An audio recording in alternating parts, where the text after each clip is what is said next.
It is my great honor to lead this panel session with prestigious speakers. In this session, we will discuss important issues in managing sustainability and innovation related to our current issues and future situation. Nowadays, we are confronted with difficult times in global pandemic that hit our economics and lives. There are many issues that raise a major challenge that need to be addressed to adapt for sustainability of our future. In this special event, we have the opportunity to listen to the three distinguished speakers from three reputable universities to address more specific issues on marketing, tourism, and employee engagement, the last especially of millennials.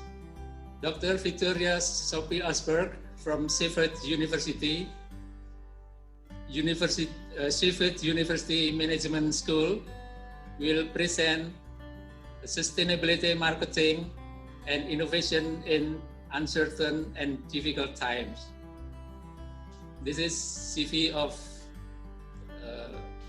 Dr. Asberg.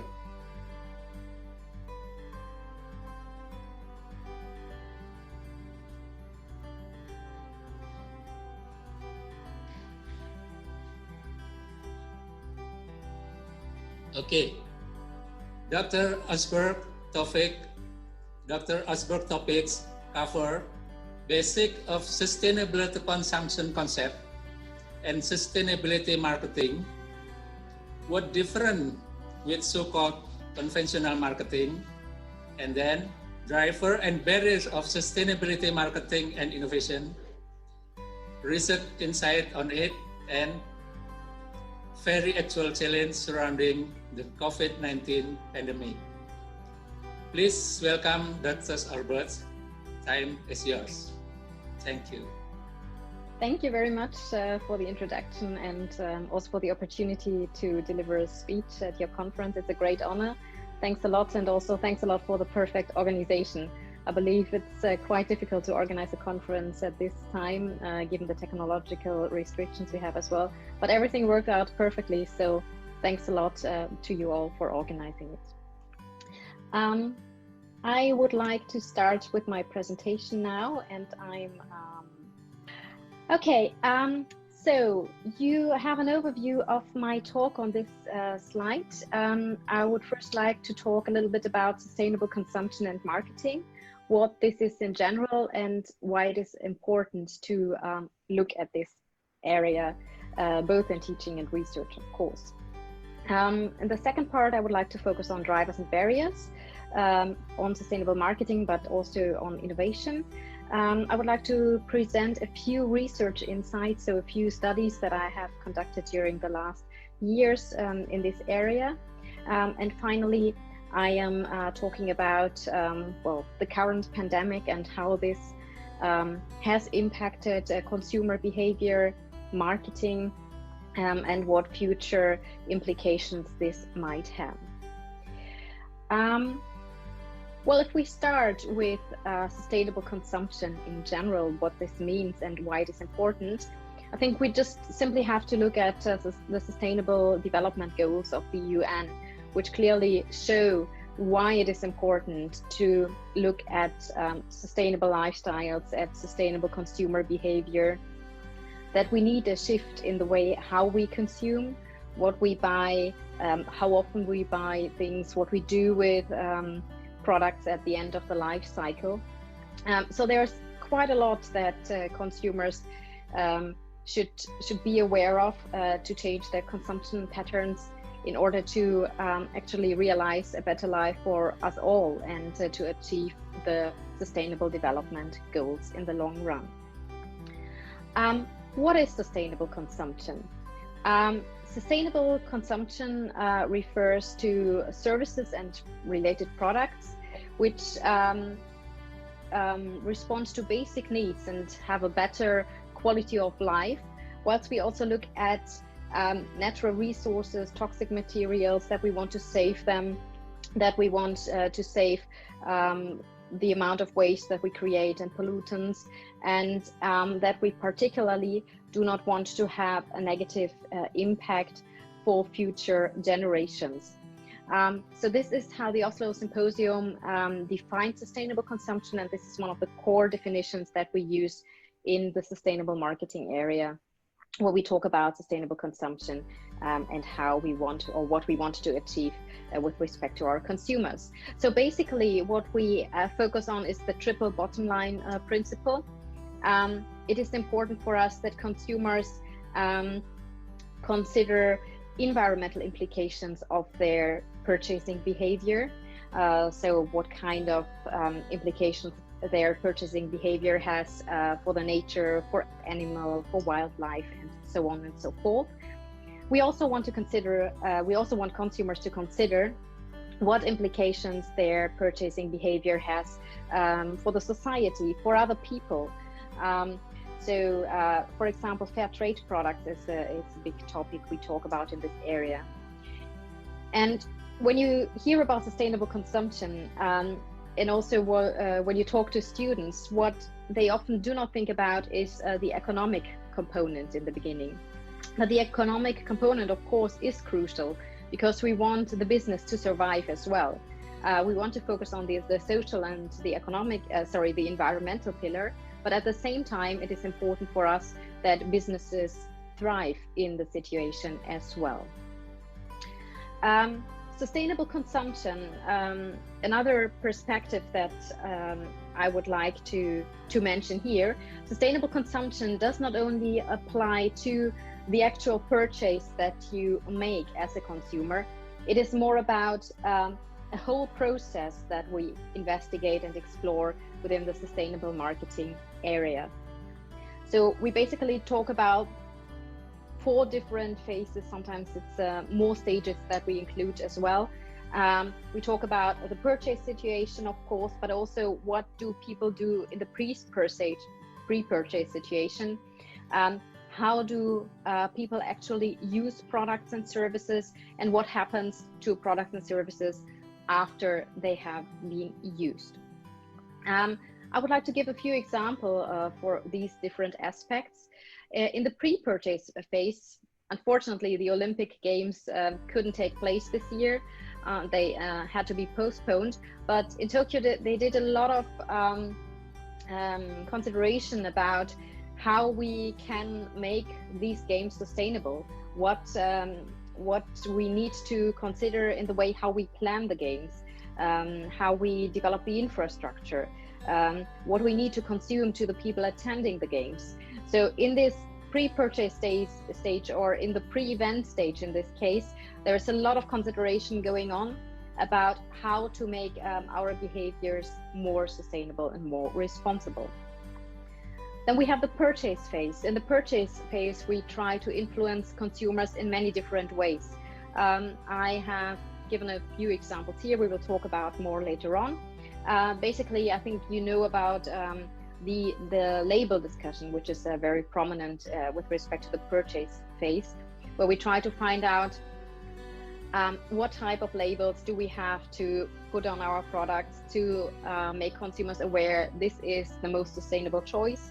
How should labels be designed so that consumers actually recognize them and that they become purchase decision relevant. We talk about how people use products. It's particularly relevant with respect to the discussion around energy. When we talk about smart meters, so that people can monitor their energy consumption, where you have apps on your phone that you can check how much energy you have used, so on and so forth. So to keep people aware of these sustainability related issues throughout the whole consumption process. And finally, we talk about the post-utilization phase. An example that I give here is from an airline magazine, where they basically sell products that are made out of airplanes. So airplanes which they don't use anymore, they are turned into some nice products. So you can buy some handbags, for example, made out of airplane seats, or you can buy a table made out of the part of the aircraft. So there are ways in how we can use products in multiple ways at the end of the utilization, the actual utilization. There is a very long debate about how conventional and sustainability marketing differ, what the core differences are. I've summarized these differences on the following slide. I will share the slides with all the attendees after the conference. So if you want to have some more literature on this that are interested in that area, it will all be given to you. So I would like to only summarize the core aspects at this stage. Sustainability marketing actually takes into account what we know from conventional marketing, but has a much broader perspective, because we focus not only on the consumer, him or herself, but we focus on implications for others, as we have just discussed. We consider that consumption is not a one-time activity, but that it is a very long process that we go through, and that many different resources and values are considered, and that we need smart choices at this stage. So sustainable products and services are offerings that satisfy consumers' needs and wants, and significantly improve social and environmental performance along the whole life cycle in comparison to conventional or competing offerings. We always have to see that most consumers have the choice between a sustainable product and a conventional product, and it is for us as marketers, and also of course for the product developers, to make the sustainable choice more interesting, whilst considering societal and environmental implications as well.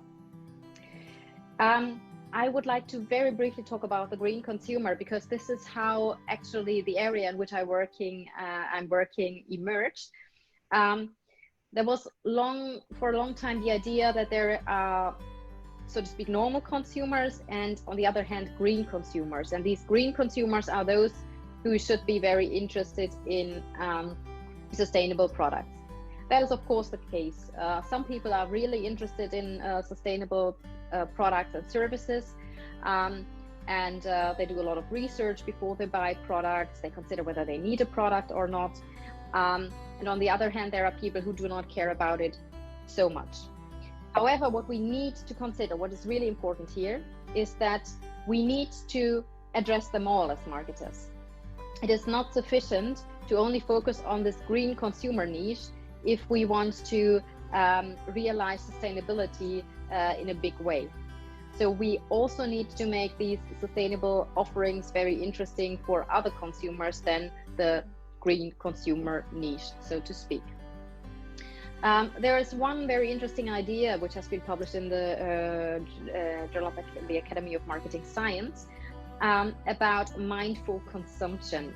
And this concept, or this idea, presents to us a little bit more how we can achieve a more mindful consumer behavior. Basically, mindful consumption says that we as individuals can care about 3 different aspects to different degrees. This is what is mentioned, the mindful mindset. On the one hand, it is the environment, so the nature that we can care about. On the other hand, it is the community, other people that we can have in mind when we make a purchase decision. And finally, it is about ourselves. We are also thinking about what happens to ourselves. For example, if we make a purchase, how does it make us feel? What are our own benefits, in addition to benefits that emerge or will result for nature and community? So we have these 3 different mindsets, and the way how they are developed determines the mindful behavior in the end. And there are 3 different forms of mindful behavior. It is repetitive, acquisitive, and aspirational consumption. Basically, repetitive consumption means that we buy products again and again, although there might be a smarter solution. So for example, if you buy plastic products, plastic cups that you can throw, paper cups that you can throw away, there might be a different way to deal with this from a sustainability or mindful consumption perspective. We have acquisitive consumption, which is about how many items do we really need. I always like to give the example of the average UK consumer who is said to buy around 26 kilograms of fashion items a year. One person buying 26 kilograms of fashion items a year. Is this really necessary? That's what we have to ask ourselves. And finally, we have aspirational consumption. Here it is about buying luxury goods, for example. To what extent or how many do we need is a question that we also try to address from a mindful consumption and responsible consumption point of view. I have a very few case studies that I would like to mention briefly, which show how the sustainability issues are addressed in practice. The first is Seed and Bean, which is a British chocolate producer. They are said to be the most ethical chocolate producer in the UK. And they have very nice chocolate, but they were supposed to collapse in 2010. And their main positioning was on the ethical aspects of their product. They realized that this might not be the way how to improve their business in the long run. We see here an example of their product packaging. They thought, okay, we focus on the ethical component, but maybe we must make our products much more interesting for other people than only the ethical niche. Yeah, that's what I just talked about, this green consumer. We need to attract many more people. So they looked at their product packaging and tried to make it much more engaging for everyone. As you see, the new product packaging is much more interesting. It has a clearer structure if you look at it from an eye tracking perspective. They used many different colors to develop something they called the kaleidoscopic moments of pleasure.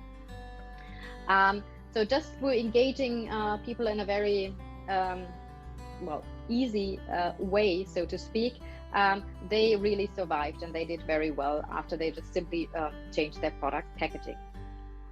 I would like to mention another case as an example for the fact that we also have to be careful about what we are doing. There's an example about the Vancouver's East-West market. This market wanted that their customers do not use plastic bags anymore. So what did they do? They put messages on the plastic bags that people do not want to have. Interestingly, however, this resulted in people buying them more than in the past. So they had an effect that they actually didn't want to achieve. So therefore, it's important to consider what might be negative implications of our actions. Another final example I would like to give is from Greggs, which is a British bakery. They introduced a vegan sausage roll, and they weren't sure about how to best promote it or whether it will be successful. So what they thought is it might be good to get influencers on board. They basically sent these vegan sausage rolls to influencers in a product packaging that looked like an iPhone packaging. So they opened this, and as you see, it's very, very similar to the iPhone packaging. And then they found, the influencers found the vegan sausage roll inside. So these people found it very cool. They talked about it on social media. And in the end, the vegan sausage roll became quite a good selling product. Now I would like to switch to drivers and barriers of sustainable marketing and consumption. There is one study from Gleim and his colleagues published in 2013 about barriers of sustainable consumption. I only want to mention here that most studies that we find in the literature focus on drivers of sustainable consumption. But at the same time, we have to consider, are there any additional barriers that consumers might prevent from buying a sustainable product, so to speak? They have identified different clusters. So the green cluster is the one which is really interested in green products. Obviously, the red cluster is the one that is not so much interested. And we see that there are many, many different barriers that they could identify, which would all be considered from a sustainable marketing perspective. recent research shows that there's quite a lot that needs to be done to achieve sustainable consumption. I would like to mention one example here, which is published in the Journal of Marketing, and that focuses on the fact that consumers do not like to buy unattractive produce. So if you see these two types of strawberries, you will see that you will notice that one strawberry, the one below, looks nicer than the one above, and consumers really prefer to buy the nicer looking strawberry, although they are the same quality. So this team of authors try to investigate the reason why people prefer to use the very nice looking strawberry. And what they found out is that it has an impact on how we perceive ourselves. If we buy the strawberry that doesn't look so good, we think we do not look that good either. It has an impact on how we see ourselves. So they did just a simple intervention and said to the people, "You're fantastic. You can buy ugly or pick ugly produce." And the moment they did this, people bought the upper type of strawberry much more frequently.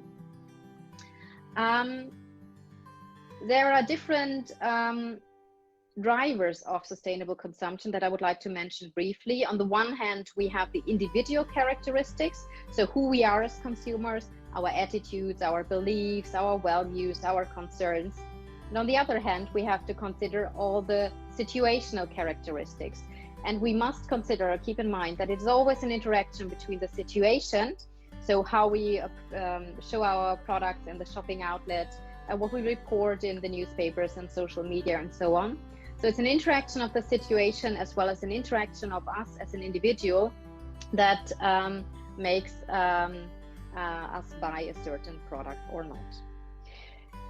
The drivers are summarized in something that is called a shift framework, published recently in the Journal of Marketing as well.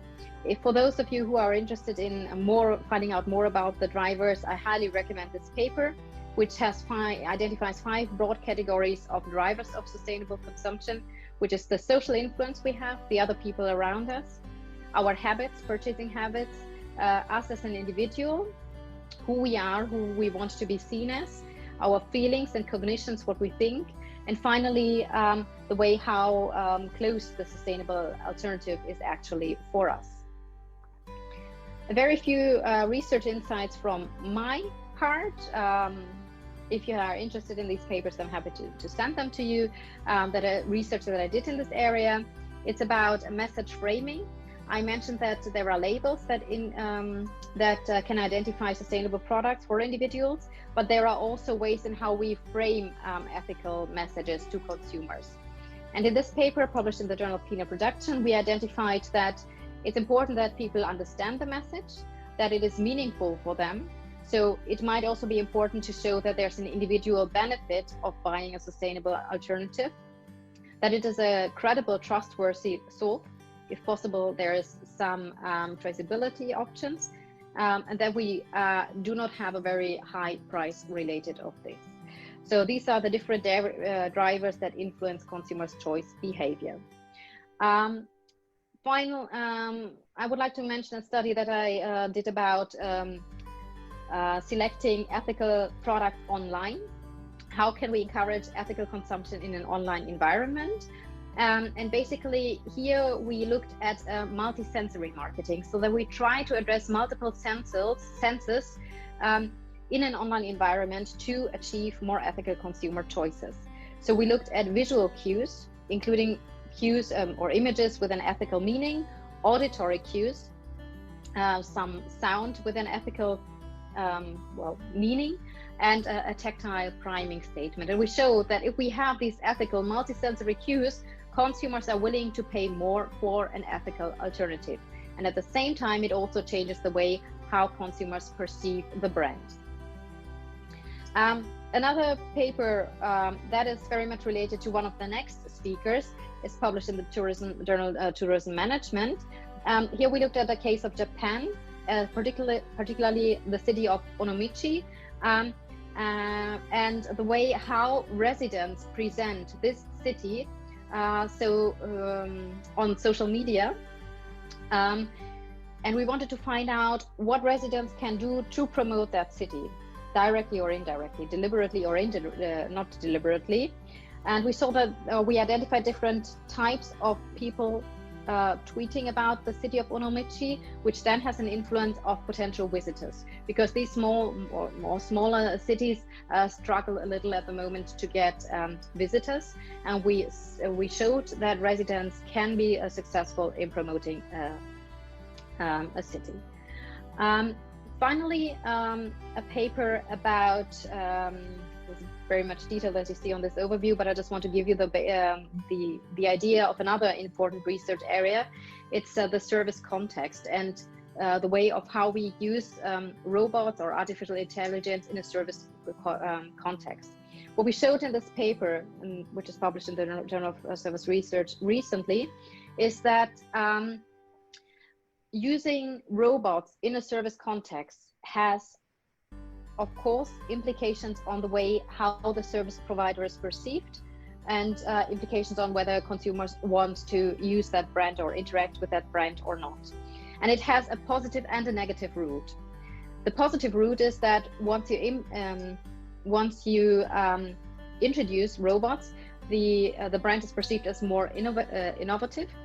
On the other hand, it is perceived as less ethical because consumers might have the fear that robots replace human staff, and they perceive this as less ethical. So there are these two different roots which influence the service engagement outcomes. There's much more in this paper, but this is the main idea. So in addition to just looking at products, we also need to check the service context, of course. Finally, a few comments about the COVID-19 pandemic. We all know that consumption has changed dramatically during the last month, much more than we could have ever expected. And we are only in the very beginnings to find out what kind of implications this has for us as marketers. The shopping around surroundings are different. We see that products are out of stock in supermarkets, that the shopping environment looks different in the sense of that we use these plexiglasses, people wear face masks, people do a lot of online shopping, so there's a lot that has changed. There's a special section that has been published in the Journal of Business Research recently, which shows the different impacts that the pandemic has on consumer behavior in a range of papers. So for those of you who are interested in this, please have a look at this section in the JBR.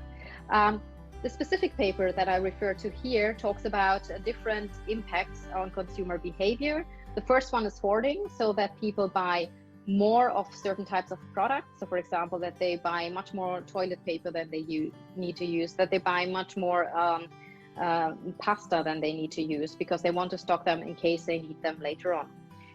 A second aspect is improvisation, because products run out of stock. People have to find different ways to consume or other ways to consume. We have pent-up demand, which is a big problem, so that very expensive investments are not made, for example, such as buying a car, because consumers think this is not really necessary at the moment. Digital technology becomes much more important in the shopping environment, in the shopping context. For example, in countries like Germany, where consumers do not like to use technology so much, they now are kind of forced to use it much more.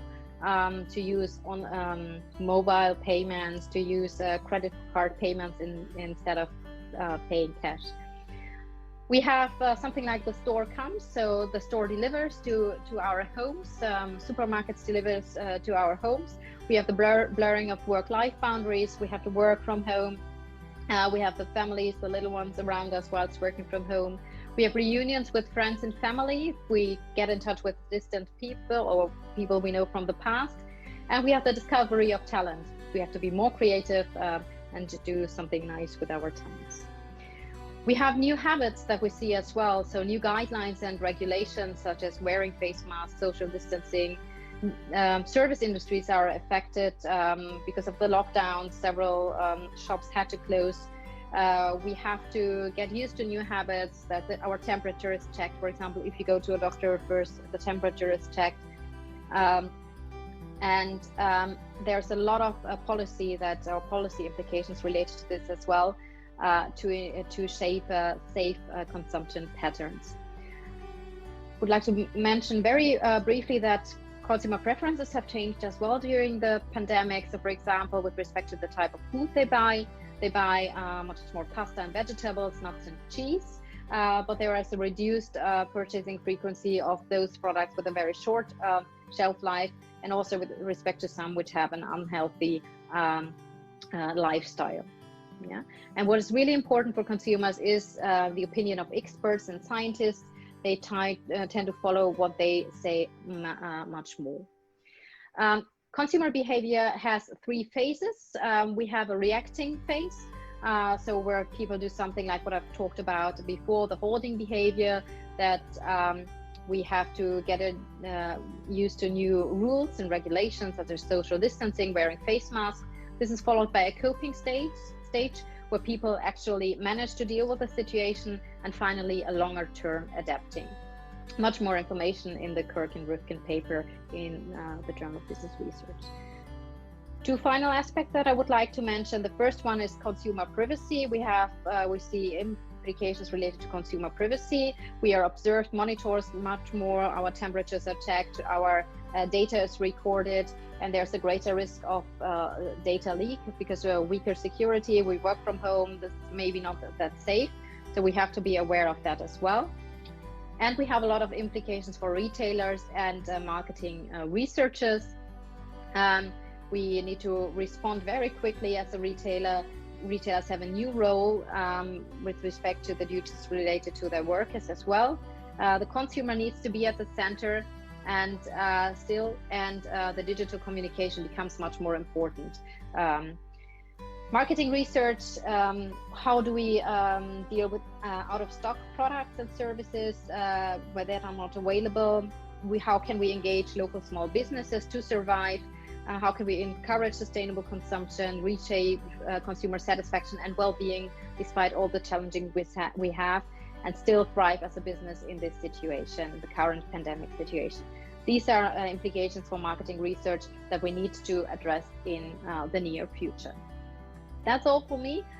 Thank you very much for your attendance and for listening to my talk. If you have any questions, I'm happy to answer them later, or send me an email to the email address that you see here. Thank you, Dr. Asberg.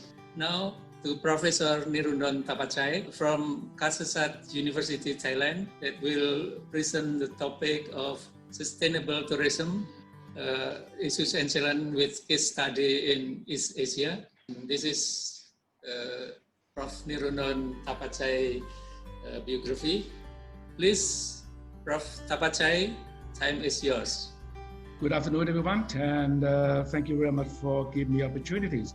Okay, when I was invited to talk about this topic, it's quite also challenging for me because you know, in this time, so everything is uncertain, and then this is quite difficult to mention something like it's very long future, because we don't know yet, you know, when this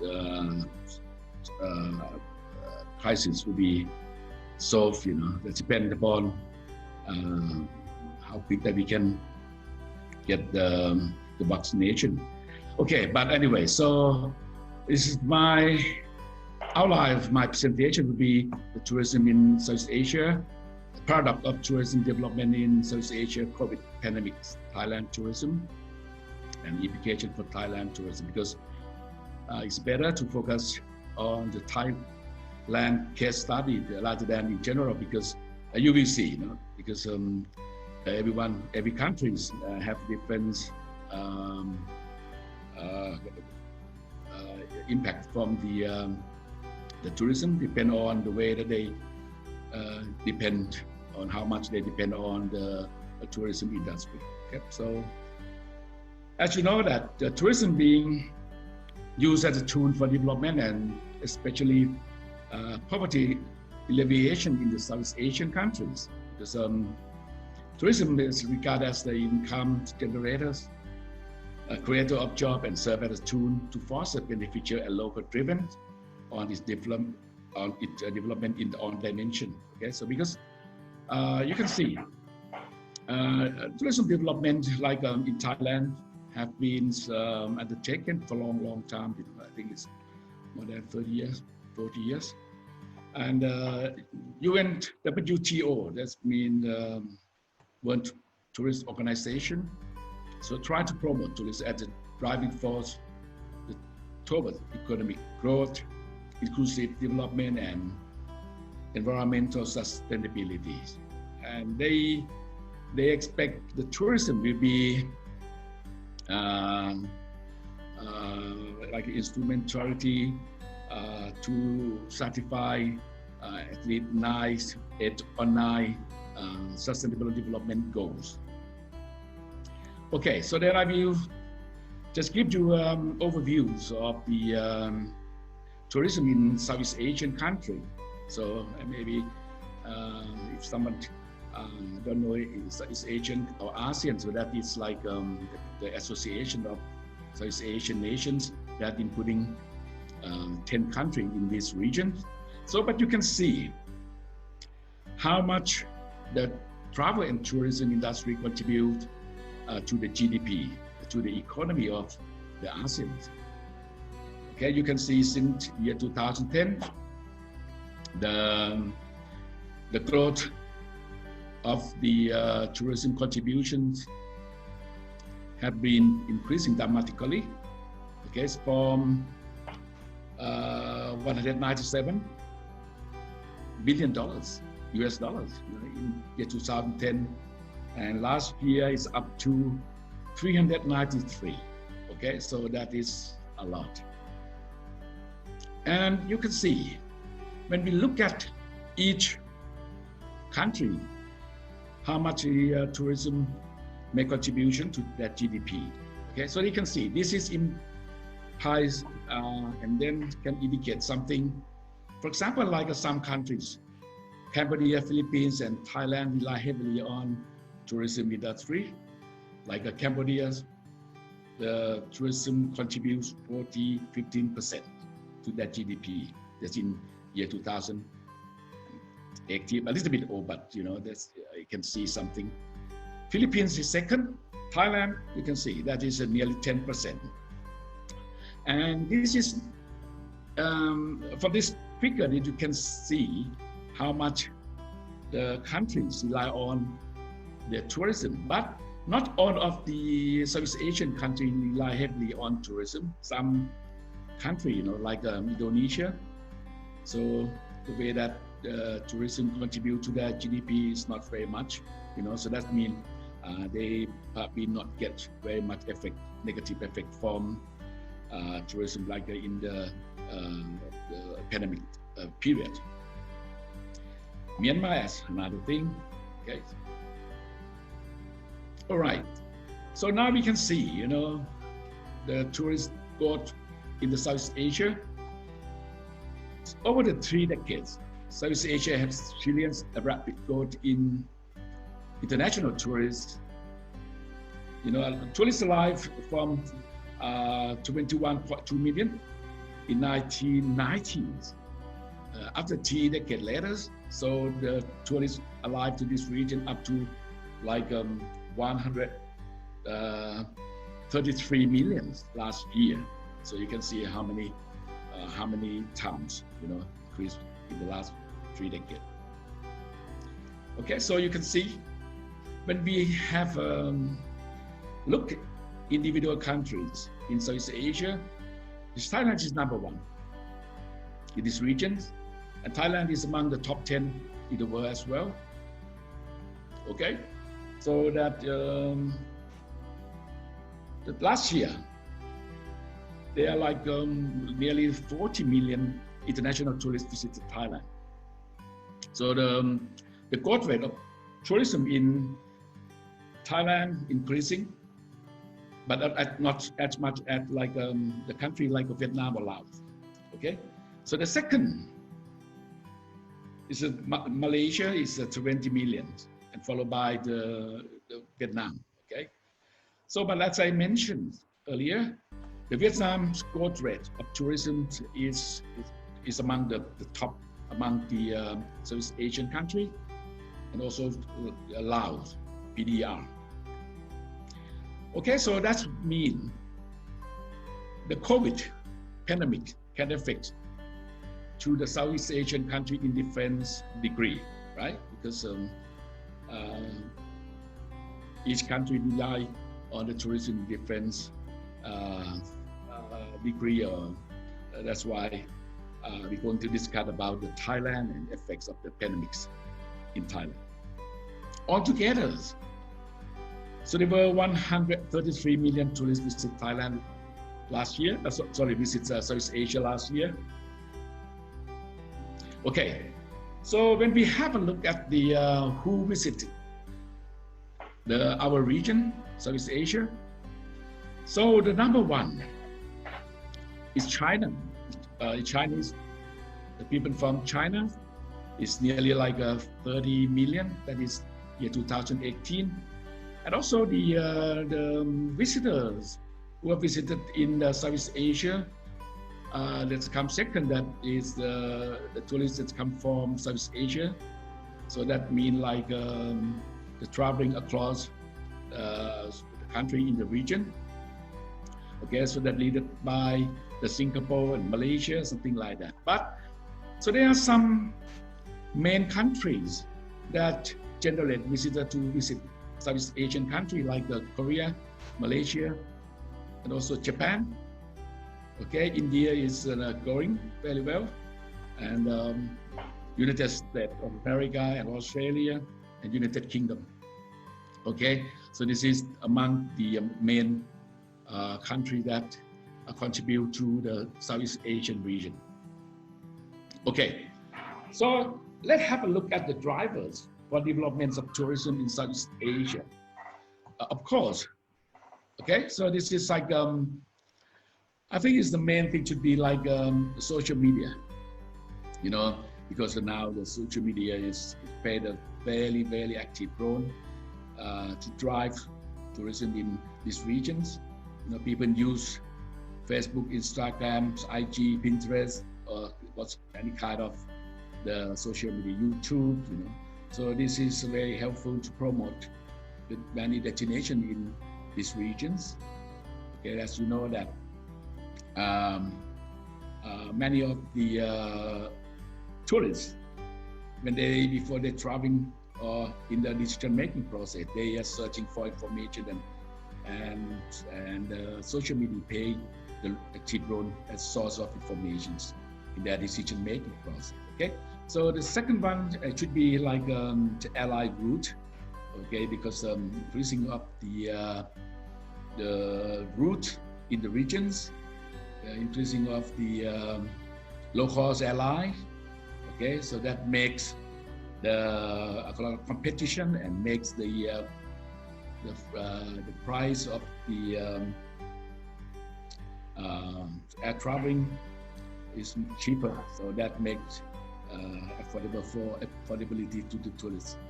Okay, and also the attitude of the people, especially the young people, you know. So they perceive the traveling in different way from the previous generation. So then they think it's traveling the way that they see the world, and then this is part of their education and the personal growth. Okay, so then not just only for fun, but you know, for some other reason as well. So that's why they would like to travel. Okay, and also the growth of OTA is online travel agency. So for example, you can see like a booking.com, Agoda, or something like that, you know. So that is affect a lot in the growth of the tourism in these regions. Not just only that, you know, investment is important because Southeast Asian, now they have a lot of the foreign direct investments, you know, especially in the tourism sector. So that can be a part of the supply side and make some attraction for the tourists from not just only in the regions but outside region as well. Okay, and also We cannot mention something like the economic growth of China, so that make the Chinese more affluent, and then they're likely to travel, especially in the Southeast Asia, Thailand, and there's some other countries. This is like the country that evokes it, and also the some other factors like can be like some other like the growth, economic growth in also Southeast Asia itself, okay, and the kind of facility and technology to support their traveling. Okay, so this is main key drivers for development of the tourism in Southeast Asia. Okay, so but anyway, it's no gain, no pain, right? You can see, even we enjoy some benefit from tourism development in this region, but okay, so they are something that we have to pay out as well. So that's why the tourism development is a paradox. So we can have a look at the impacts of the tourism that can be positive and negative. Okay, we may just have a look briefly about the impact in different categories. For example, like the economic impact. So tourism can make a positive impact in terms of the creating employment opportunities. Okay, doesn't matter in direct or indirect way, supporting the development of the other sector, because the tourism is multi-faceted, and then they can relate it to the others industry as well, like a retailing, transportation, so on. And also the tourism attracts a lot of attention from investors, doesn't matter domestic and international, like Vietnam. So Vietnam set the FDI priorities.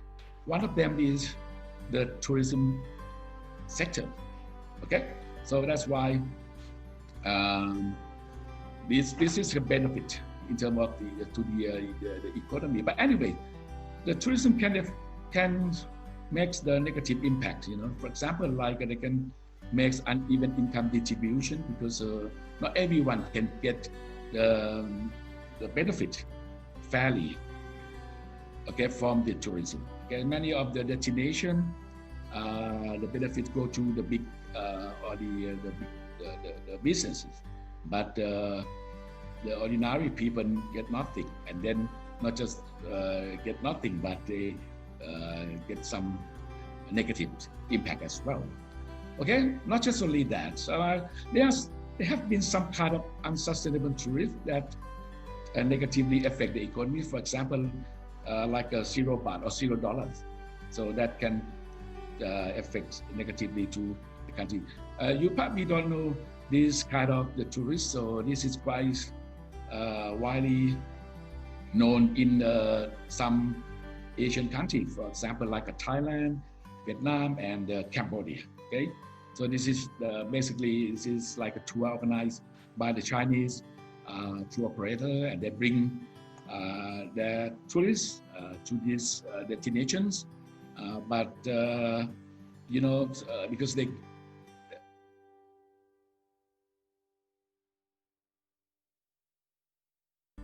some negative, because the money is not go to the regions or the countries, destination, but there are some leakage back to China because of the digital transfer or something like that, digital payment or something like that. Okay, so that is some kind of the economic impact. But also the impact can go to environment. For example, like there we can see the amounts of pollutions can be seen in different cities in Southeast Asia, especially in big city, Bangkok. Okay, we cannot say just only this impact pollution from the tourism, but the tourism is part of this impact. Okay, waste problem. This is a very big problem in some destination, especially in the islands. I will show you the photos. Okay, water resource shortage, land degradations, something like that. Okay, and also there are some kind of natural resource like a coral reef and some kind of the sea animals who are threatened by the increasing number of the tourists. All right, maybe you can see, I don't know if you know, the place is one of the very popular island in Thailand, they call Koh Tao. This is the is very famous in terms of diving. Okay, Koh Tao is in the south part of Thailand, and this is the picture of the west. Okay, this is unmanaged. This is about 50,000 tons. Okay, you know, so then is it beyond their capacity to manage, right? But I think it's the government have to support them by allocate some budget to get it off this weight easily. But this is not guarantee that the unmanaged weight will be never happen again. Okay. All right. So you can see this is a photo of the coral reef that damaged by tourism in different parts of South Asia, Thailand, Vietnam, Indonesia, and Philippines.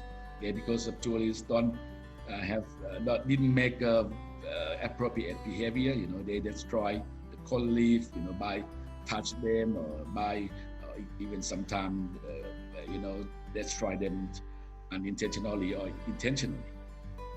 Okay, so this is the beach in the famous. This is the situation of the beach in the different countries. You know, in the past year, like Maya Beach now is closed already. Bali Beach, you know, and Boracay Beach in the Philippines. Maya Beach in Thailand. Everyone know about the movie The Beach, so they filmed here. Okay, and not just only that, you know, natural resource like Cape Leslie, you know, after Thailand released a long holiday, so there are some in front of the tourists, you know, and then it can affect some natural resource like this is an example of the graffitis scratched by tourists in one of the news destinations in northern part of Thailand. Because this part, this cave is like the snake, okay, it's like a big snake, but this is stone. But the tourists, you know, they make some damage on this kind of the stone. Okay, and not just only the economics and environment, but also the tourist can make some social and cultural impact as well. So many of the agricultural land gone because of the business who like to create some kind of the touristic area like golf course in Thailand, Vietnam, and the other Asian countries, South Asian countries. And not just only that, there are some conflicts between local and business. Okay, tourism business, like mentioned, golf courses, resort developer try to, you know, develop that resource, and then they can destroy the area where the fishermen use for fishing, something like that. That happened in Thailand, Vietnam, Indonesia. You can see from the newspaper, something like that. And not just only that, tourism can make some negative effect in terms of the higher land price and high living costs, so that can affect local in that destination, especially in the area or in destinations where a lot of international tourists. You see that like in Phuket, Thailand, the living cost in Phuket, Thailand would be like a more than Bangkok 20-30%, and the land price sometimes is not possible for local people because there are a lot of the tourism setting, and then the problem about the acculturation effect. So some of the community losing their local identity child sex tourism, like in Cambodia, something like that. That is caused by the tourism, and not just only that, unpleasant experience of local form tourism activity, and also the inappropriateness of the tourist behavior in many cities in Southeast Asia.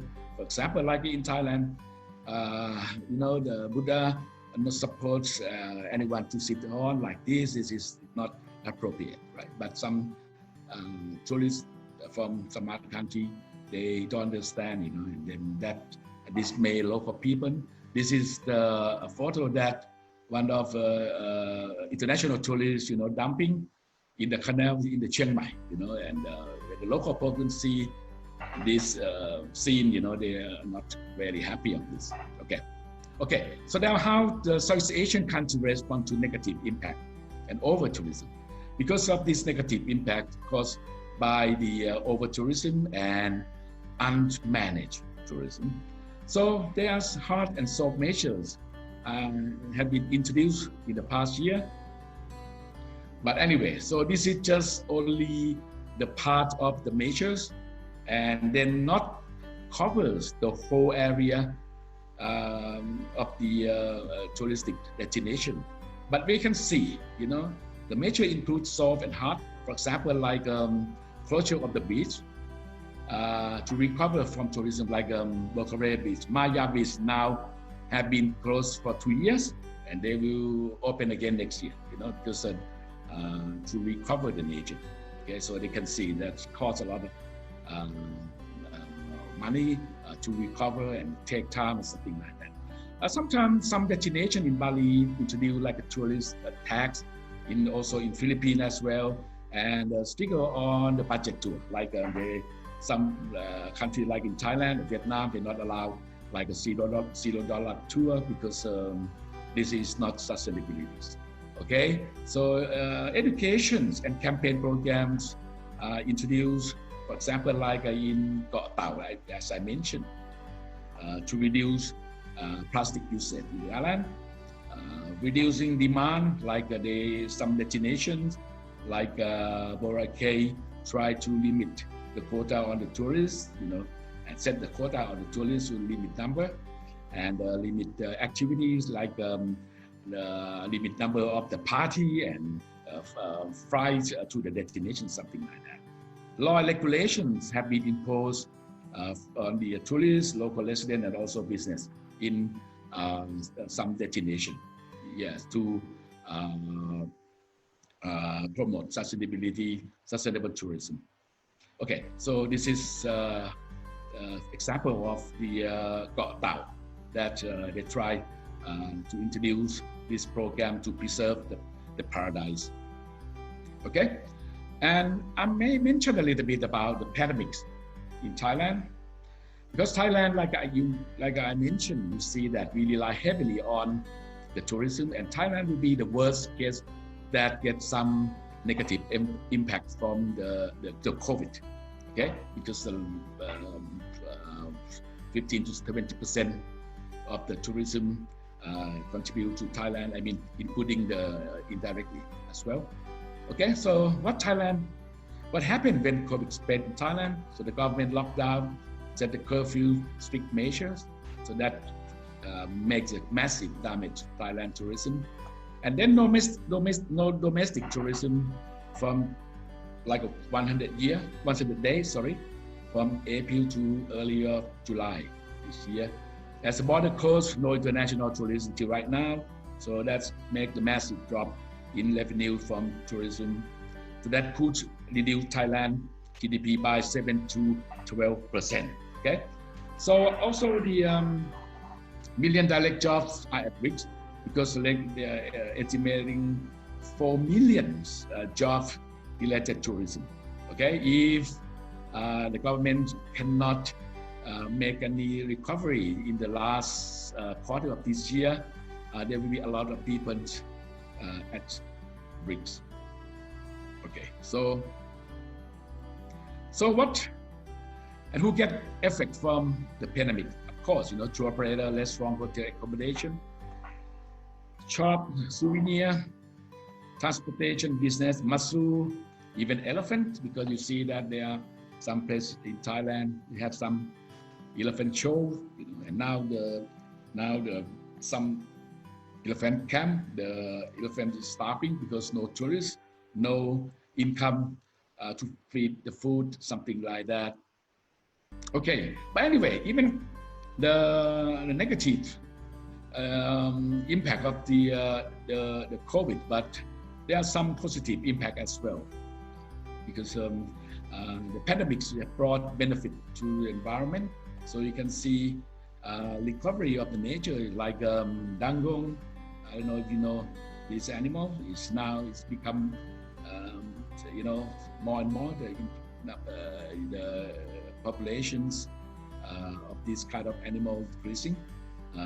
Backtip sharks now can be seen easily in Maya Beach and many places. Dolphin, sorry, this is wrong. And coral reefs become more recovered and etc. Okay, so how do Thailand respond to this crisis? So then, because like our main tourists come from China, Asian country, India, South Korea, Japan, Russia, and USA. But you can see, only China and some part of our main countries, have the low rate of the COVID infection. Yeah, so that is not easy to bring the people from, for example, like some Asian countries, from India now is a high rate, right? Russians and USA is a high rate as well. So maybe China could be, it's possible, but because of they are still, the government still don't open the border yet. Okay, so then the Thai government try to find the specific need, otherwise the tourism industry will not survive. Okay, so there are some measures to recover international and domestic travel. For example, like international measures, like set up the travel bubble, so as you know that. Yes, and the Phuket model, because Phuket affect a lot, from the COVID, because basically 15 million tourists come to Phuket last year, and 10 million tourists is overseas, is international, right? So you can see, and the tourists account for 28% of this island. So that's why, so they try to develop model, but unfortunately, recently the government postponed this model because there are some protests from the local people. So now the Thai government tried to launch the new scheme, so-called the special tourist visa. So that allowed some selected target group. Doesn't matter where they come from, but we select the people from the area. Even the country can get some high rate infection, but so there are some area of that country is not get effect or maybe low effect. So that's why they try to launch this special tourist visa by allow the people stay in Thailand minimum 90 years and maximum 90 days and 270 days maximum. Okay, and domestic measures. All right, since the international tourists seem a long way off, so they try to focus on tourists in the domestic area. So you can see the government inject the money, 22 billion baht. This is like 700,000 million US dollars. Okay, budget to promote travel in Thailand. This is the same thing like in Vietnam. They do the same thing like Vietnamese travel in Vietnam, because they try to focus on the local people. Okay, so, and not just only that, the another scheme, to encourage domestic traveling. So that is the expat travel deal. They try to promote the expat living in Thailand is about 200,000 to promote to travel in Thailand. They give some voucher or coupon, so when they travel at least 2 days, 1 night, something like that. Okay, lesson learned and implications for Thailand sustainable tourism. Okay, based on the experience and also the COVID, I think I may share with you. It's in my opinion, what Thailand should do in the future to guarantee the sustainable tourism. So because we rely heavily on some specific group or segment of the tourists, for example, like China, if something wrong with them, okay, so that can affect a lot. And also in some destination in Thailand rely heavily on international tourists. So in this case, we have to try to reduce over dependency on this kind of the segment. So to create more residents, because it's obvious that the destinations is more diversified, be more residents. Okay, and another thing is the Thailand should be focused on tourism which promote inclusive economies through the community-based tourism, especially in rural area, because like I mentioned earlier, many of the people in Thailand not get any benefit from the tourism, especially in rural area. So that is mean like a tourism promote the more exclusive economy than inclusive economy. Inclusive economy is mean the sharing of benefit will be spread over the different group of the people in the society, right? Okay, so the tourism like community-based tourism, that could be a good example that can should be the promote to be sure everyone can gain benefit from the tourism. And also the more kind of tourism should be promoted, because in Thailand most of the tourists come to Thailand and focus on the fairly traditional way of the traveling, so that is so-called the mass tourism. But anyway, so there are many of the sustainable kind of tourism, for example, like creative tourism, slow tourism, or some other thing. Okay, so then I mentioned here in the slide. Okay, so this is type of sustainable tourism. For example, like creative tourism, that is one of the high potential.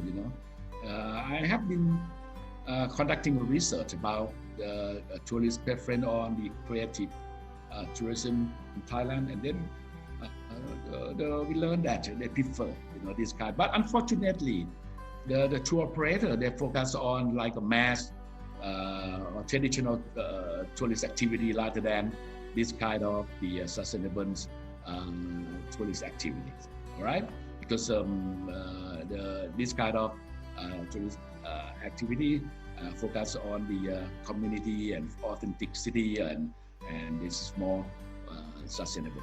Okay, and business, tourism business in Thailand should be flexible and choose reskill or upskills, okay, in their capability, because you can see, they should have skills on reconfiguration and rebundling of their resources, because, for example, like some destination like a Koh Tao Road is one of the famous place for foreigners in Thailand. They got a lot of effect from the COVID-19, but now they try to rebundling their resources, and then to deliver the new value to local people. Okay, so this is a way that how can they flexible, but how can they flexible? That depend on the dynamic capacity of the business. And not just only that, my recommendation is about the Thailand should, because the Thailand is lower rate of the COVID-19. So this should be the good strength of Thailand to promote the country as a safe place, safe for traveling.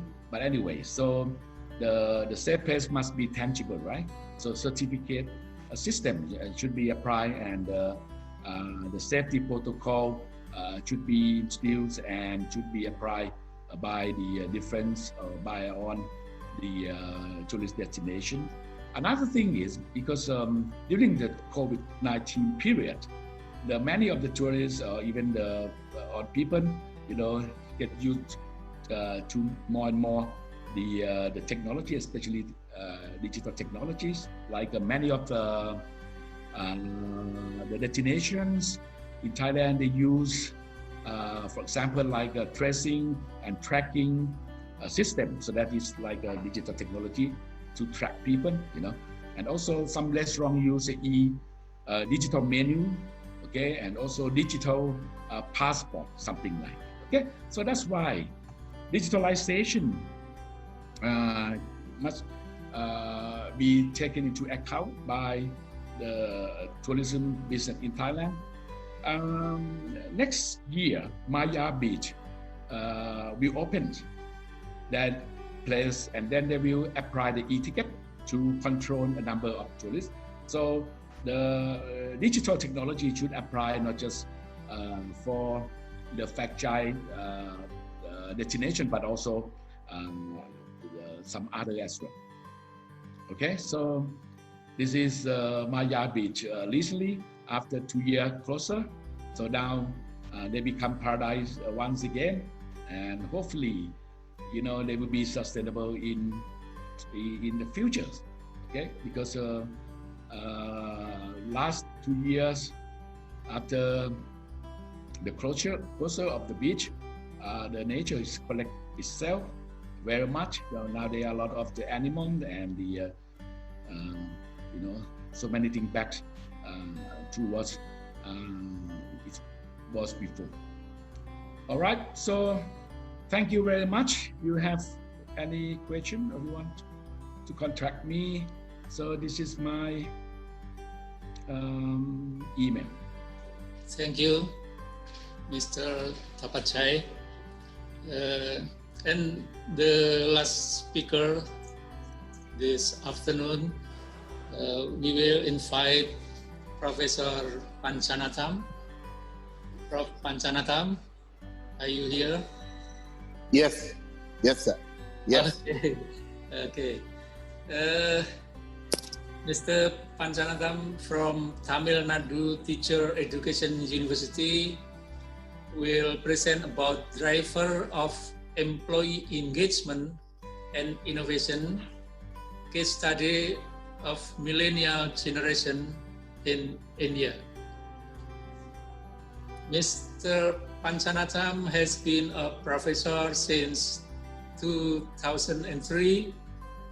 He has 30 years of experience in MBA teaching, visited 35 countries, and in his 52 international visits for academic, training, research purposes. His educational is very huge and already has a lot of publications too in 428 journals, 140 proceedings, 70 books published, and etc. So these speakers will speak about the driver of employee engagement and innovation. Please, Mr. Panchanatham, time is yours. Thank you, moderator. Thank you, chairman. At the outset, I congratulate organizers of this international conference on sustainable management and innovation. Organizing a great conference, that too online, is a difficult task, but still organizers have taken a lot of efforts in organizing this great conference. At the outset, from India, on behalf of India, I congratulate all of you for taking this great task. Then my special thanks and appreciation to the moderator or chairman of this session, who has given me permission to speak a maximum of 30 minutes. Thank you, sir. Then all the respected and dear participants of this great program, more than 300 participants are there. I say good evening to all of you from India. Welcome to this program. Also, I take this opportunity to sincerely thank both co-speakers who spoke from UK. Another professor spoke from Thailand. So I say good evening to both of you. You made an excellent delivery. Very nice. Then very particularly I thank Madam Linda Kritika when I came to this university in Indonesia, when she organized this program face-to-face last time. I came as a speaker. This time also she made arrangement for my speech. I appreciate her. So with this note, the title given to me is I have accepted to speak on employee engagement, particularly drivers of employee engagement and innovation, taking the case study of millennial generation in India. Young people. India, you all know that this is the country in the world, second highly populated country. This is the country where more number of millennials are there. This is the country where number of more youth are there. This is the country in the name of millennial, particularly the age group between 22 and 38, those who were born between 80s and 90s, whom we call as millennials, they are there. So because of their presence as a case study, because of their presence more in number, the whole management system in human resource, of course, as she rightly spoke, in consumer behavior or in tourism, everywhere, this population should be taken into account. This population should be taken into account. In that way, they say that millennials should be considered because their behavior is an important driver in managing organizations and industry. But I focus how employee engagement and innovation, because we have more number of millennials, young people, youth of this country in various organizations, particularly in IT organizations. When they are more in number, how do we change our management style?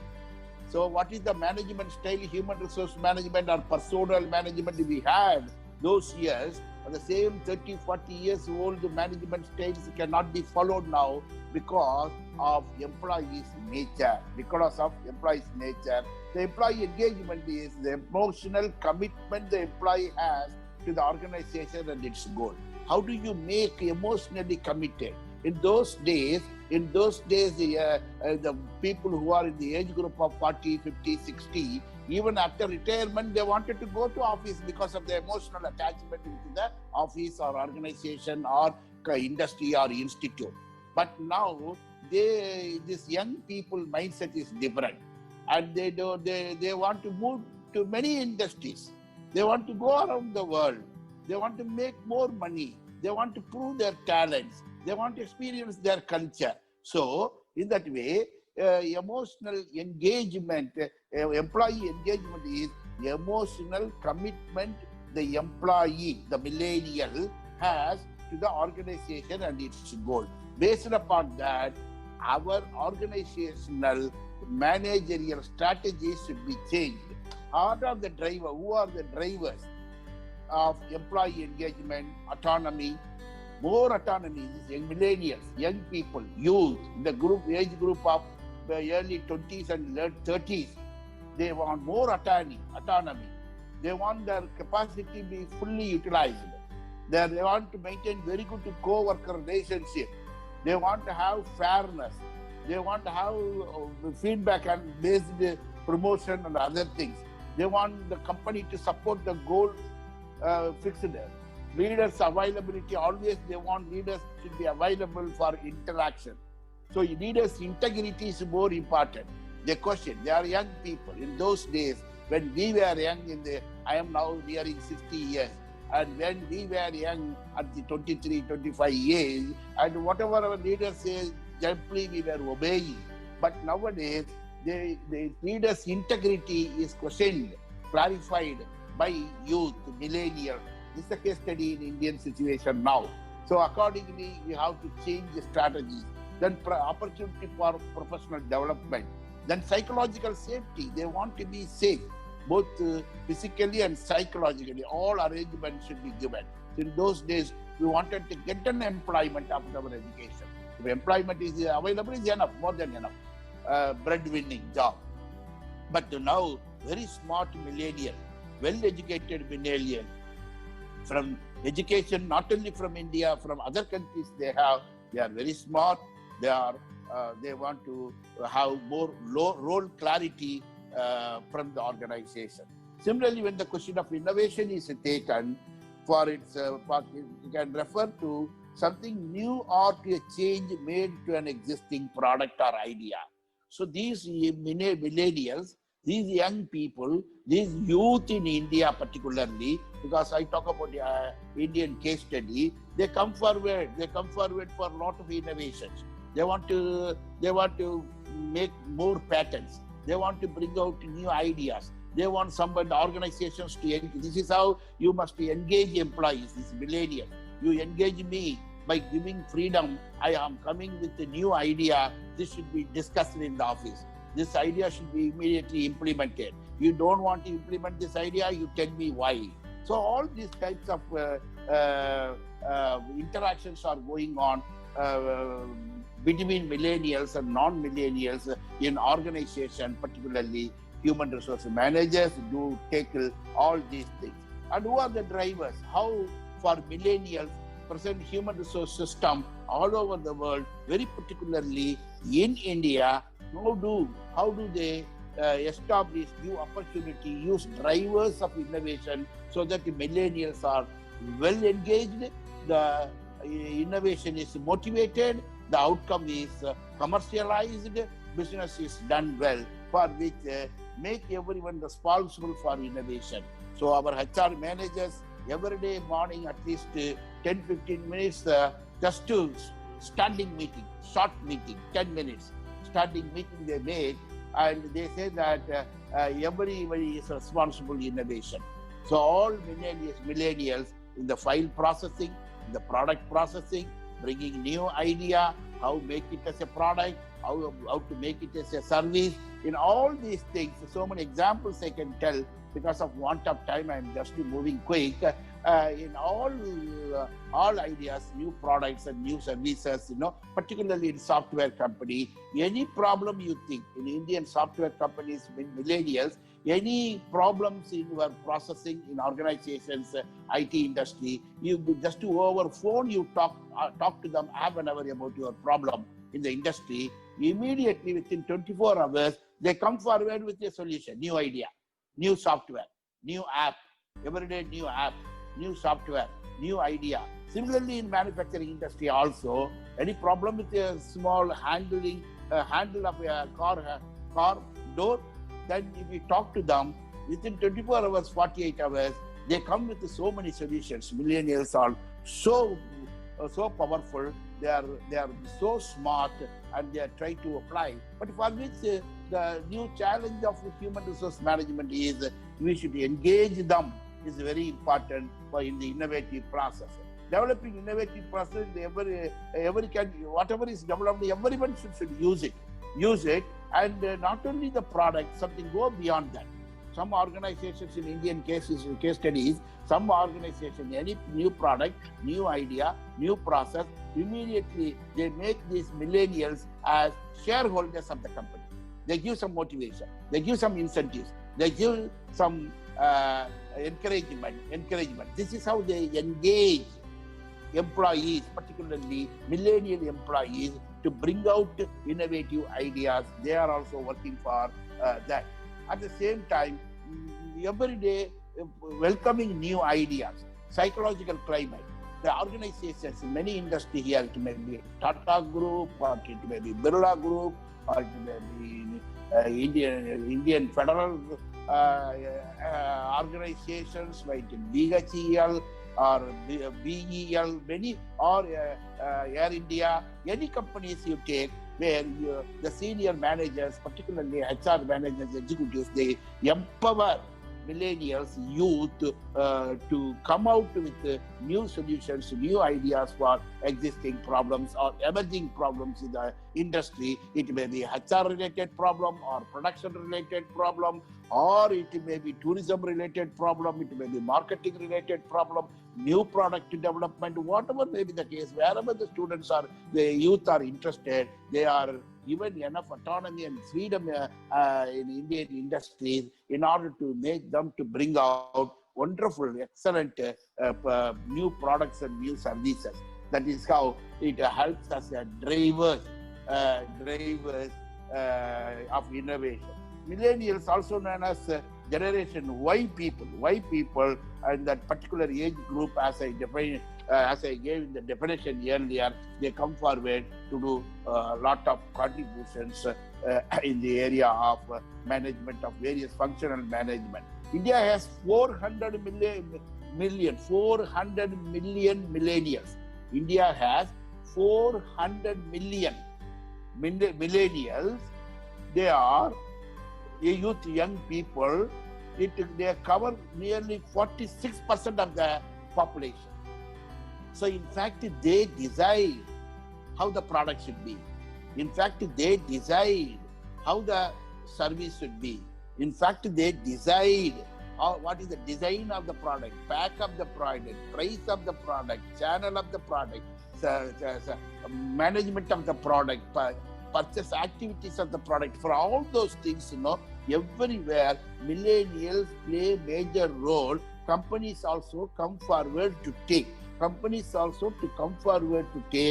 More number of ideas or their interest in order to make all these ideas to commercialize. So in that way, if you see, millennials play a major role in the business environment of Indian businesses and organizations. And also, it is going to be, the prediction is going to is in 2025, from now 5 years, 75% of the population will be in India, out of 1.38 billion now. The Indian population is 1.38 billion now. Out of this, 75% will be in another 5% millennials, youth. So complete all business activities, strategies, ideas, new businesses, new products, new services, all of them, it comes from millennials' ideas or their expectations or their behavior or their attitude or what they want, because they are majority. So accordingly, businesses are making plans, taking millennials into account. Then hardworking and workforce. So they do more than sometimes 12 hours they work. More than 12 hours a day they work. Young, energetic, youth, millennials. Expectations are different. And strong in academic and technical know-how. They have. That is the reason they are virtually dictating. Similarly, millennials, how they are influencing, the key influencing factors in this generation are culture. Their culture is totally different. Most of the times in those days, we had a lot of joint family system like Indonesia and other countries. Nowadays in India, they go for more number of nucleus family, just husband and wife, or husband, wife, only one child.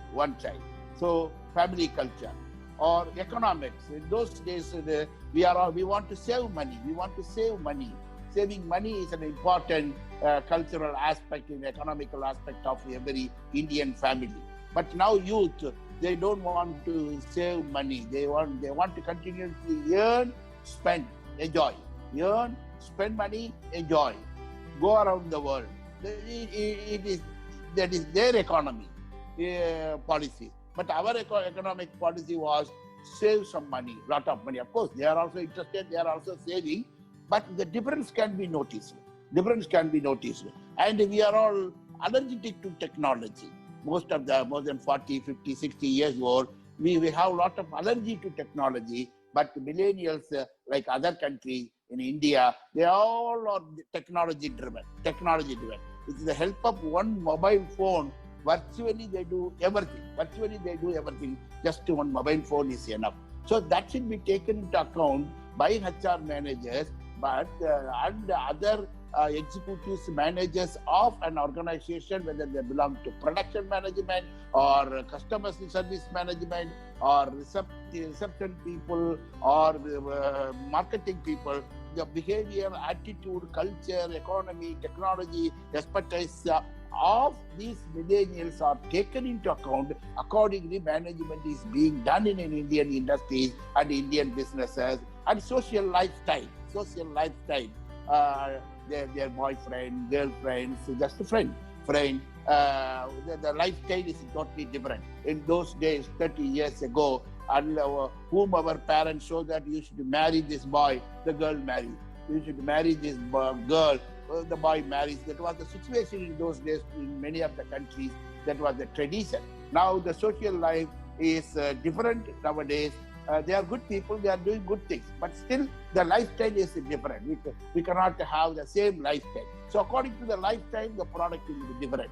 According to the lifestyle, the customer office will be different. According to the lifestyle, the showroom will be different. According to the lifestyle, gift pack should be done. According to the lifestyle, package of the product should be done. So all these things are changing in business world, particularly in Indian business world. Similarly, drivers of engagement and innovation together, if you see, creating platform is more important, whether it is India or other countries. For employee engagement, particularly for millennials, what you have to do, creating platform is an important driver, or that should be made as a strategy. And make a lot of mentors who can talk to these millennials, who can counsel these millennials, who can gain expertise or ideas or creativity or problem-solving capacity of these millennials. So very matured mentors should be attached. So mentor will be the driver, so that the employee engagement, very particularly millennials engagement for productive purpose in Indian businesses or Indian managements of organizations will be highly useful. It's very important, equality. Equality is very important. Man or woman, boy or girl, this way or that way, this category or that way, whatever you talk. So the millennials give more importance to equality. So our managerial style, our product style, our marketing style, our meeting conducting style, everywhere this equality should be taken into account, so that successfully that will be possible. Similarly, if we see other drivers, for example, constant skill development is essential. And even now at this age, we are not prepared to learn a lot of new skills.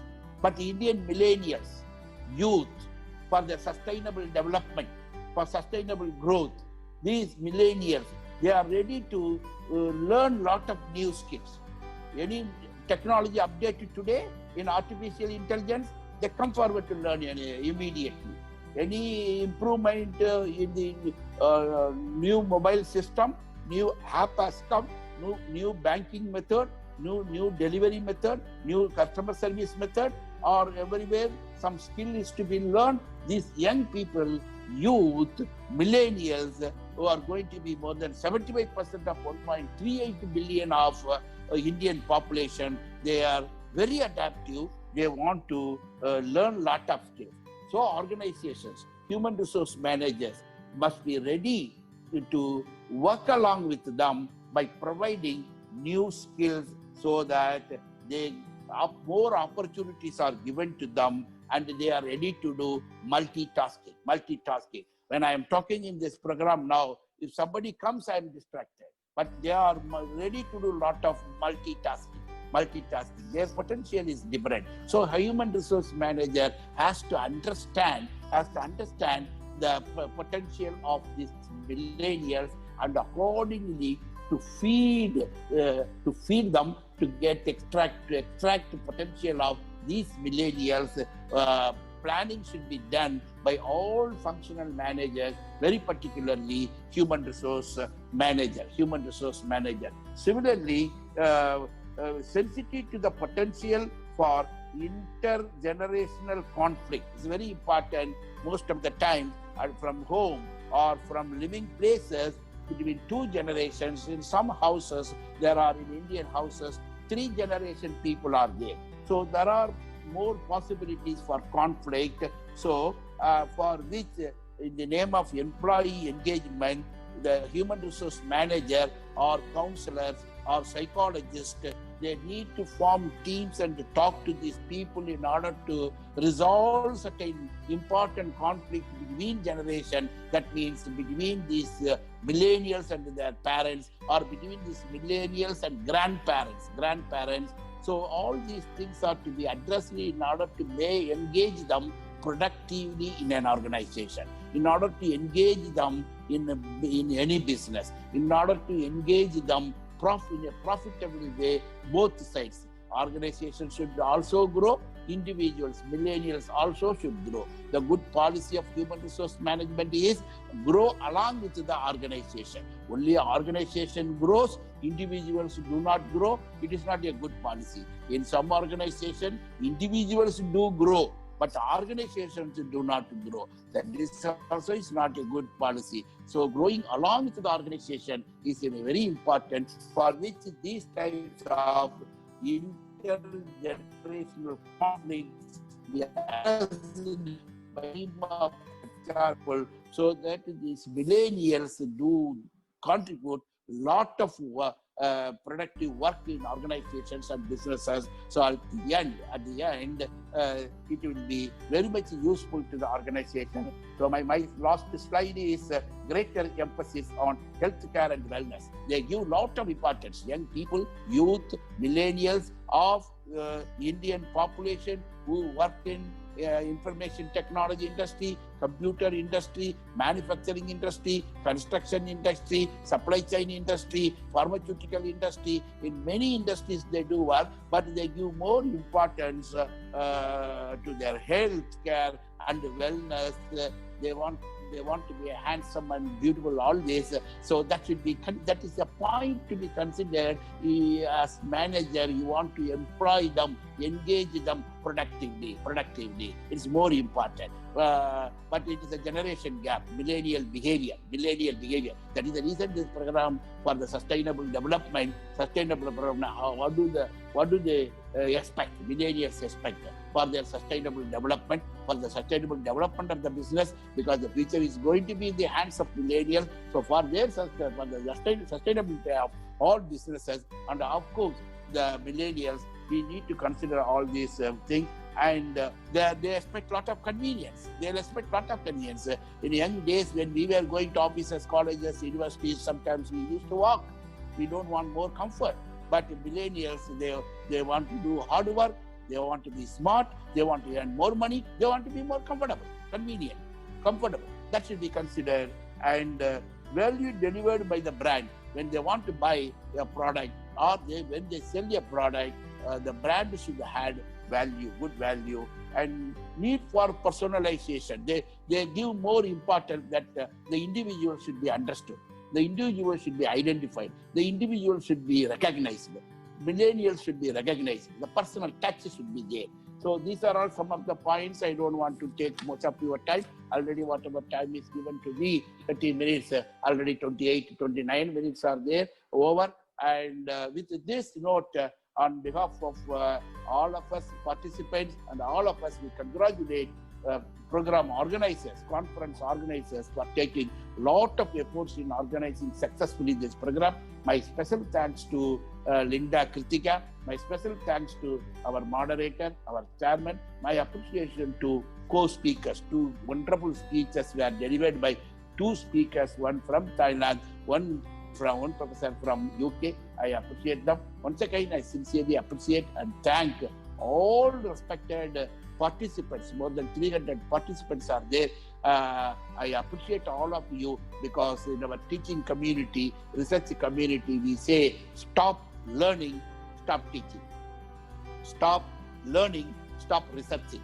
So a good teacher, good researcher, good student, good executive should continue to learn. And you are all such great participants. You spend your valuable time in learning. Maybe new insights would have come to you. Otherwise, whatever insights you had, for which some reinforcement you would have got it. So on behalf of organizing committee, I congratulate and appreciate all great participants. And on behalf of all of us and participants, we congratulate organizers for taking care and taking more efforts in organizing this great program. I sincerely appreciate all of you. I take this opportunity to welcome all of you to India. Welcome to India. Thanks for the opportunity. Thanks for your patient listening. God bless all. Thank you. Thank you, sir. Because time is almost up, we will invite play or give opinion or give comment, give question. We myself want to ask to Dr. Asberg the implication for marketing research, as you mentioned earlier, is to focus on consumer and embrace digital and sustainable product. But sometimes consumer just memorize their experience use. Based on that, which one do you think what's more important, brand image or brand identity in the uncertain condition like nowadays?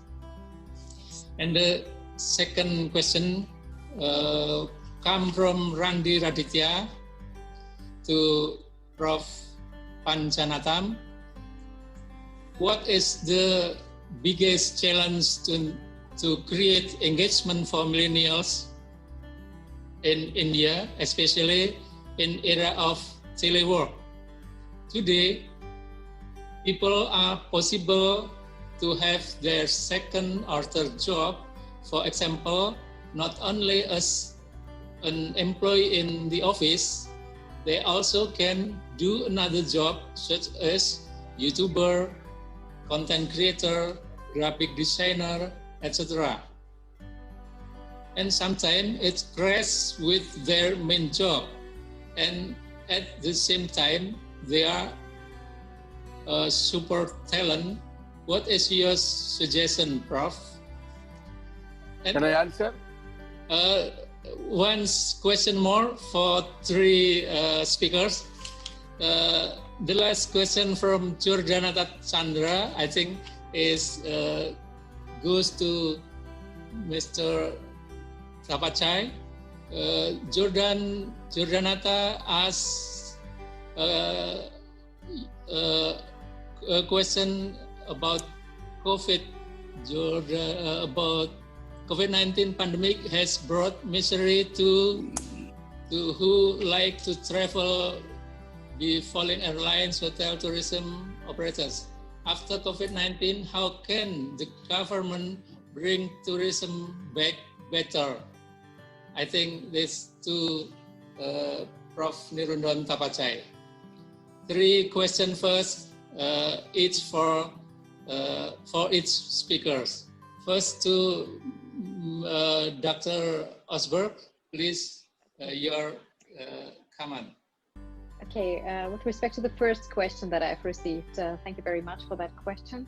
Of course, previous experience, previous consumption experience has an influence on how we behave in the future as a consumer. And as an example, this is represented in the SHIFT framework that I've very, very briefly introduced. I'm not the author of that paper, but it's a very good paper published, I think, in the Journal of Marketing. So for those people who are interested in finding more about how previous consumption experiences or our habits particularly influence our consumer behavior now, and how it impacts on whether we make a sustainable choice or not, is something that is specified in this framework very nicely, and everybody who is interested in that can have a closer look at that. Brand image identity have an influence as well. Certainly, brand image and identity are two sides of the same coin, so to speak, whereas brand image can be influenced by marketing strategies, and our changeable identity is more core. That is something that we have to consider in general. Can I answer second question? Yes. Yeah, sure. The question was, what is the challenge? I am Professor Panchanadam from India.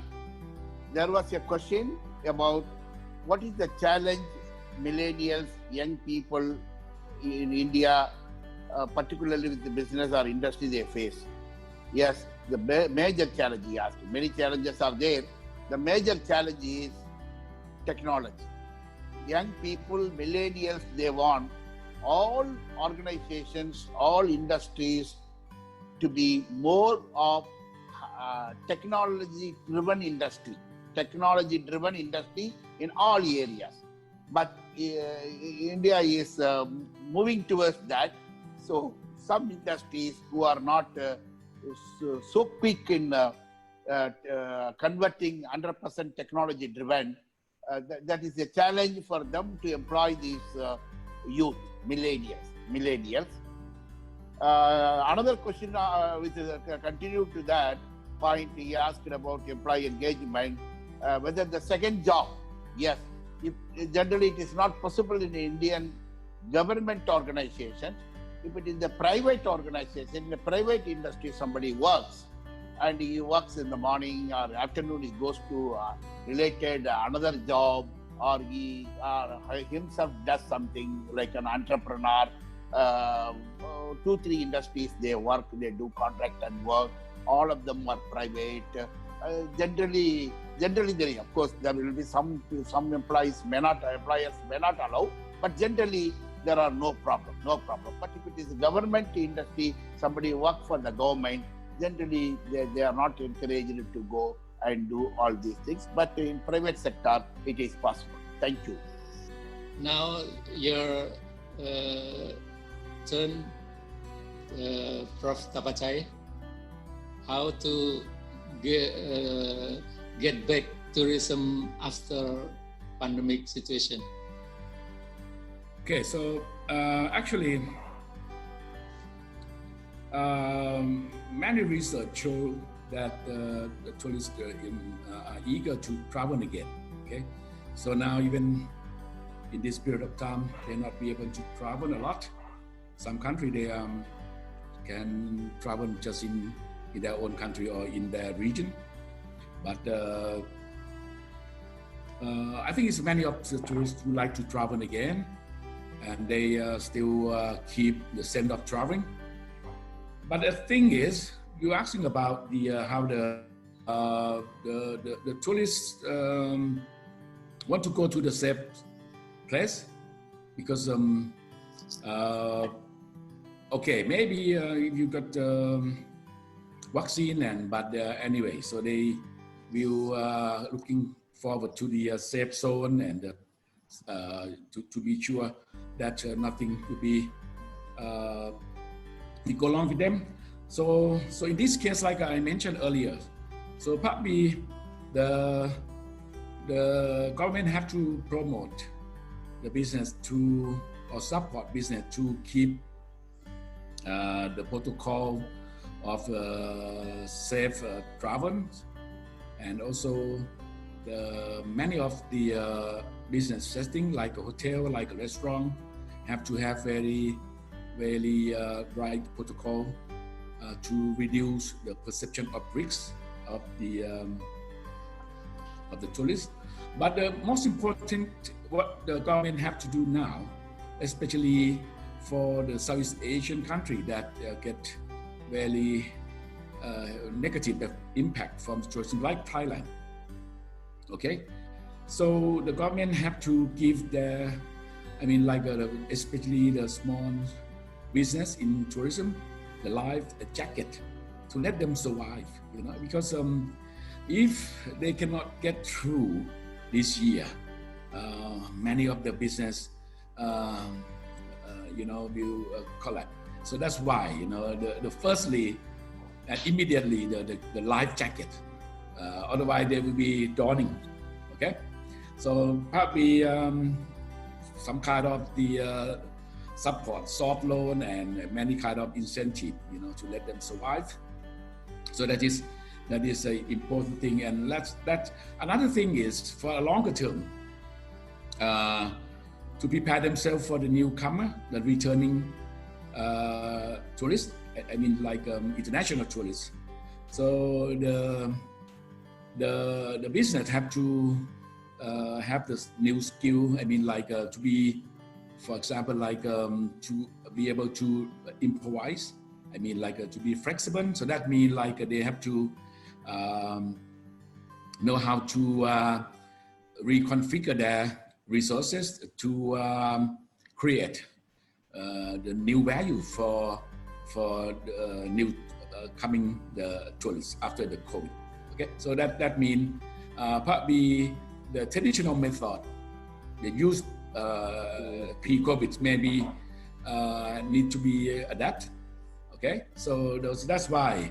So that is what government should do, you know, to give them some educate them with training or something like that to improve the new skill, especially to help them how can they improve their capabilities and use their existing resource but in a new way.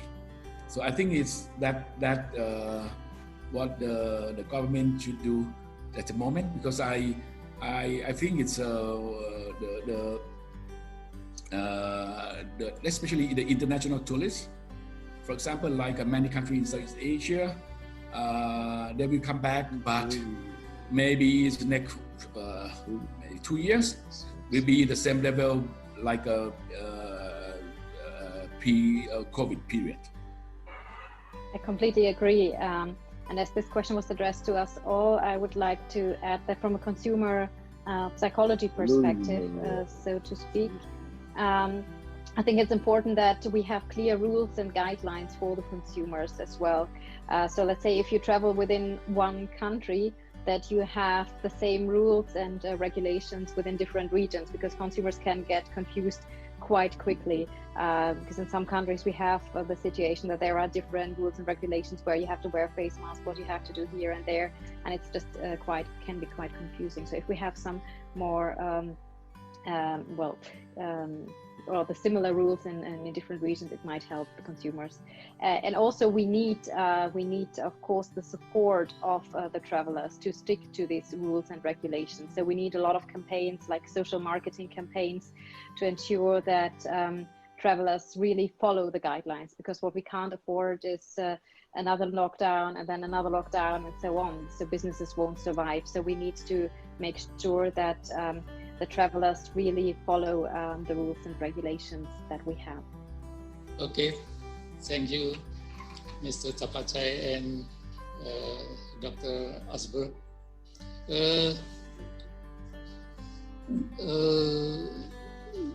There are some questions more, but the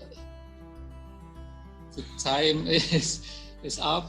So I can just say, if I may add, if there are some further questions for me, I'm happy if you send me an email and we can discuss even after the event. I'm more than happy to do that. Okay, thank you. And more question to Mr. Panchanatam. So you can email all questions, I will reply. Or if you have time, I will answer. You can decide. Okay, thank you. this discussion is very interesting and very important issues. So, but the time is up. So, I will thank to all of you, especially the speakers, and thank also to the participant. And on behalf of the conference committee, thank for your valuable time and valuable sharing. And we can applause to the third, to the three speakers. Thank you.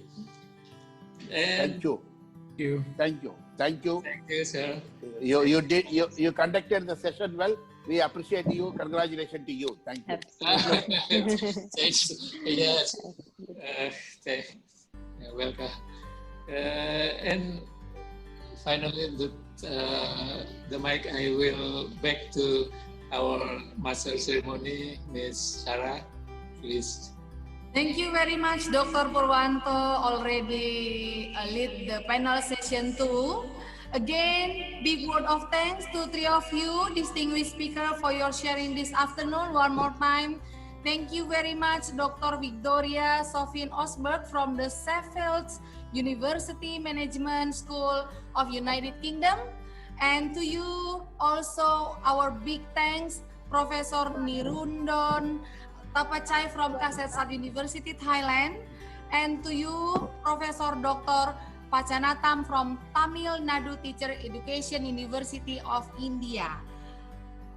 I would like to invite you all participants to give a round of applause to three of our honorable speakers. Thank you very much.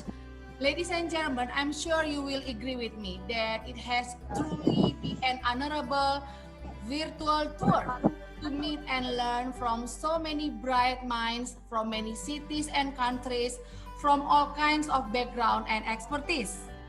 We now invite Head Department of Management to deliver the token of appreciation and the certificate to all the invited speakers, either to the moderator. We welcome you, Dr. Wita Juwita Ermawati. Thank you, Mbak Sarah. On behalf of IPB University and the committee, I want to say thank you for all of the speakers, Ms. Osberg, Mr. Tapachai, and Mr. Panchanatam. Thank you very much for the interesting presentation and interesting discussion in this conference. As our appreciation, we would like to give you a small thing, actually, some souvenir. Maybe the committee can start to share. The first maybe for Ms. Osberg. I hope you like it and you always remember us. That looks very nice. Thank you. Okay, and this is the certification of appreciation from us, from the committee, from the Faculty of Economics and Management, IPB University. Thank you very much, Dr. Victoria Sophien Osberg. And then next for Mr. Tapachai, Professor Nirundan Tapachai. Is that you, sir? Yep, thank you very much. You recognize this photo? I hope you like that picture, and this is the certificate of appreciation for Professor Nirundan Tapachai. And the last maybe for Mr. Panchanatam. Thank you very much, Dr. Thank you. Tam. Thank you. Thank you. For being the speaker in this conference. And this is the certificate of appreciation. Thank you. From the committee. Once again, thank you very much. Thank you. Thank you. Thank you to all of you distinguished person. Thank you, Dr. Wita Juwita. Distinguished guests, participants, ladies and gentlemen. We come to the end of the second day of SAMI 2020 and ICoSMi 2020. We thank you very much for your participation for today.